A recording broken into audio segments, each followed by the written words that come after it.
we're now currently in the investigation phase. Fire investigators from Taunton Fire, Taunton Police, and the State Fire Marshal's office are on scene, and right now it's preliminary.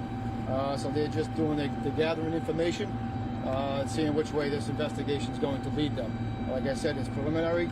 They got a lot of work ahead of them to find out the cause, and when we get there, we'll have some more information for you regarding the investigation. Could you lay out what happened, the facts for some of us who haven't had a chance to speak? What happened? I know the investigation, but you want from the very beginning? Yeah, the situation. Okay. I know you have to repeat it, but okay, no worries. All right, about 10 minutes to 10 this morning, we received multiple phone calls reporting a possible fire or an explosion at 78 Plain Street. Engine 3 responded first, along with Taunton police officers and their patrol cars. They were here. They encountered heavy fire initially, a lot of smoke, a lot of fire, possible extension to the two buildings on the left and right side of the 78 Plain Street. So initially they started an exterior attack. They were looking for possible victims, which in this case there were two on scene, a young female and her child. Rainham Fire responded with their ambulance for mutual aid. They transported the female to Rhode Island Hospital, where she has, I guess she's undergoing treatment for burns. I don't know her status right now. And the child was transported by Brewster Ambulance to Hasbro in Rhode Island as well. And same status for the child. I don't know the child's condition at this point. Were they conscious? Excuse me? I don't know. I wasn't on scene at the time. I haven't talked to anybody that transported them. From what I believe is the female got out. She realized the child was inside the house. She went back in for her child, and that's when she suffered her injuries. So I believe she did come out on her own. I don't have any information other than that. Are they life-threatening injuries? More than likely, yes. Like I said, I don't know their condition as of right now, but the injuries from witnesses say it was pretty severe. Chief, age on the child? Approximately 2. Chief, so you're not sure if this was a gas explosion? I mean, looking at the debris field and how quickly this building blew up, does that give you any indication that there was a gas explosion? That's what we're looking at right now, but like I said, the investigation's going to rule out everything, rule everything in at this point. We haven't got to that point of the investigation, but we're probably leaning that way. And so when you got here, was the building already down and up in flames? When crews arrived on scene, it was fully involved. That's the only information I have right now. Heavy smoke, fully involved, extending to explosions. So how challenging?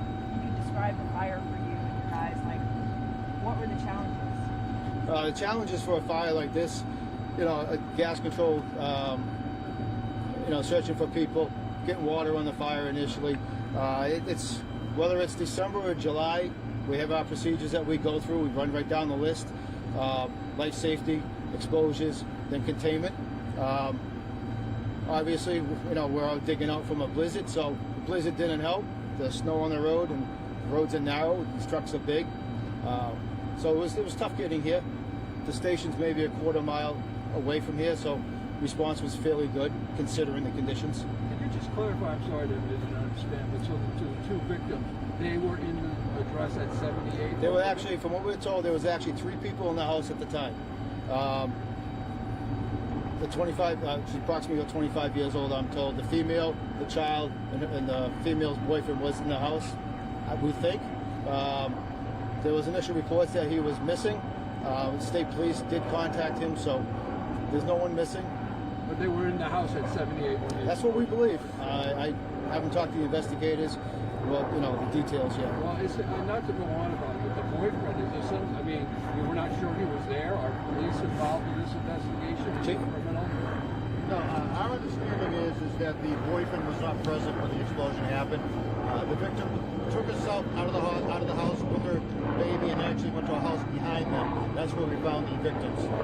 So Was there any damage or fire spread to other homes? yes, Chief, can you step to the microphone? You said the boyfriend was not home? not to our knowledge, he was not home. He was reached afterwards. We were concerned because we did not know if he was present in the house or not. We ultimately were able to determine that he was not present at the house. So is there anything suspicious or nefarious about what happened here, or that's not? No, not at this point. Nothing. No. So everyone, just in the chaos, people came and left and Yes. got out. And Yes. the chief had mentioned that it sounded like the baby or the toddler may have been still inside and they didn't know that. Our understanding is the mother went back in to retrieve the child, and that's how she got burned. Was the child also burned? Yes. How about in terms of the gas and that was shut off to the area? I presume, Chief, and you know what stage is it now, and when will it be turned back on? Eversource arrived on scene fairly quickly. They did a great job locating the gas shut off in the street. We had to dig to get to it, clear the snow, and then they had to open up the ground to get to the shut off. Eversource did a good job. They arrived, like I said, to shut off the gas, and they're still on scene monitoring for gas levels or anything else that we may need. Chief, Couple more questions, guys. how rare is something like this? You know, an explosion that quickly, that much fire. Can you just speak to that? I mean, we all see it on the news every now and then. It happens, not frequently, thank God. They're fairly rare. We do lots of gas calls every year. Taunton Fire Department responds to them, and a lot of times they're just minor. The investigation will dig into that, see if it was a gas leak, and if it was, why? Was it equipment failure, or was there another reason? And any advice to homeowners when it comes to their homes, especially with 30 inches buried against people's houses right now? Well, Fire Marshal puts it out on social media. I put it out on my department's social media. You know, clear out your vents. Get your shovel out there, dig out your vents, make sure that they're free of snow, any obstructions, whether it's an exhaust vent or an intake for your furnace, your boiler. You got to make sure that they're cleared out. Chief, you mentioned it was Brewster ambulance. Is there a reason it wasn't a city ambulance? Just was it closer? Or was We it don't right run, the side city up? doesn't run the ambulance. The Brewster runs the city ambulance. Brewster contracts with the city of Taunton to provide EMS for the city. Taunton fire crews run with Brewster on all medicals in the city. That's normal here. We've been doing that for many years. I've been here 38 years now. We've always had private company running EMS for the city of Taunton. Seeing the destruction, is it a miracle if there's no loss of life this morning? Seeing the destruction, people being inside, I'm not surprised at the injuries. We'll see what happens. Mayor, if I may. Last question from the mayor, then we're So, stepping up, guys. like 30 inches of snow, there are people on the street right now who don't have power, don't have heat, this house explosion. I guess, what are your thoughts to this neighborhood community as we're dealing with yet another issue here? You know, despite the disaster we have here, the natural disaster we just had, I think our community is a blessing. Everybody pitches in, everybody helps one another. The neighbors were concerned, they were out there helping. Our first responders were excellent on the scene right away. Police were helping the firefighters, and vice versa. Everyone was helping everybody, pitching in, doing what needed to be done to address the situation. So we are very fortunate in Taunton to have such professionals that work here, and to also have the state come in to help us as well. Do you have any Thank you, everybody. anticipation when power might be back on for folks here? We don't. And like I said, everybody's doing what they can. We want to make sure everyone's safe. We want to make sure we know what's going on. We do have 30 Olney Street open, our senior center, for anyone that needs to get warm, get something to eat, and just have a place to be. Mayor, what's your reaction to seeing what you saw this morning? You know, my reaction was just, we're praying for that family. It was a devastating scene. I am so thankful that we have such wonderful police and firefighters that were on the scene so quickly. We're praying for that family and hoping for the best. And you know, we want to really stress to people, there is still a natural disaster happening too. Please stay off the roads. It made it much more difficult for our people to get here. So if you don't need to be out, don't be out. Have you been in touch with Eversource?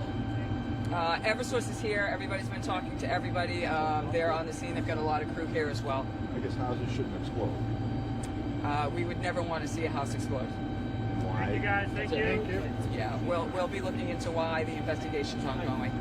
Mayor, were fire hydrants an issue in this? Fire hydrants were an issue, so another reminder to people to clean their fire hydrants. We had our police officers digging out the fire hydrant when they got here. So again, everybody doing whatever they had to do to make sure that they could address this situation. Is there an address again for the shelter? For the shelter, it's 30 Olney Street. It's our senior center here in Taunton. How about in terms of there are a number of homes that have been impacted by this, that are without power, that are without gas?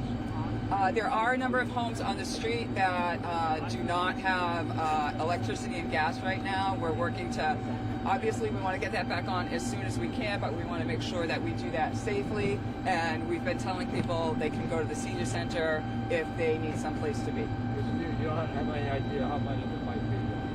We are not sure how long at this point. No, number of homes. Oh, the number of homes. We are not sure the number of homes at this point, yeah. Will those folks be evacuated at all? No one has been evacuated. The homes on the immediate sides of the house that exploded, one was potentially empty because it was for sale. The other one, the people had to leave because they are damaged. How many folks were in that house, you know? I do not know how many folks were in that house. The numbers, guys. Yeah.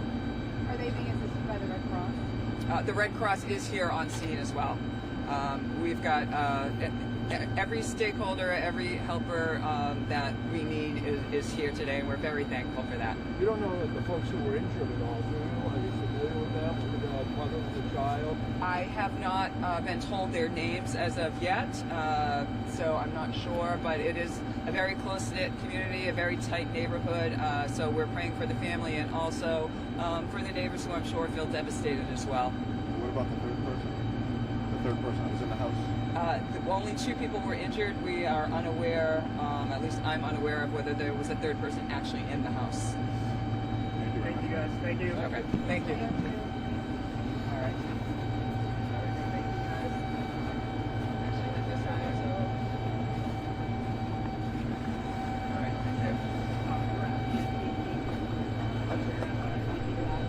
Okay, go ahead. We just on Friday. You want to come up over here? If there's any follow-up inquiries for the fire department, you can always email south@jgpr.net. We represent them. South@jgpr.net. Third one is